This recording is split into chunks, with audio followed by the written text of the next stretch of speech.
आले आले आले लाडक्या बहिणीनं पुन्हा हप्ता आले.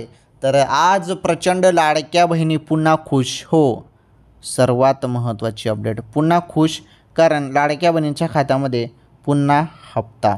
हे बघा, जेव्हा हप्ता येतो ना तेव्हा तुम्हाला मोबाईलवर मेसेज येतो, बरोबर.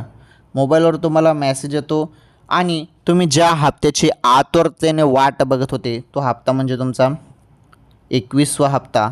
तर हा 21वा हप्ता प्लस 22वा हप्ता या 2 महिन्याचे एकत्र तुम्हाला 3,000 रुपये वाटपबद्दल आता सर्वीकडे माहिती पाहायला मिळतं की 3,000 रुपये वाटप होणार.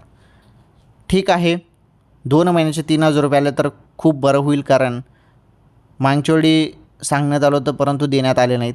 तर यावेळेस जर दिले तर खूप बरं होईल. बघू आता या 2 महिन्याचा निधी जरी मंजूर होऊन आला तर समजेलच आणि GR आल्यावर अधिक माहिती मिळेल. बघू. परंतु एक अंदाजित माहिती अशी सध्या व्हायरल झाली आहे की 15 एप्रिल ते 20 एप्रिल दरम्यान लाडक्या बहिणीच्या खात्यामध्ये हप्ता जमा होईल. बघू आता, ती जर एक अंदाजित तारीख आहे, अधिकृत माहिती येऊ द्या तेव्हा समजेल.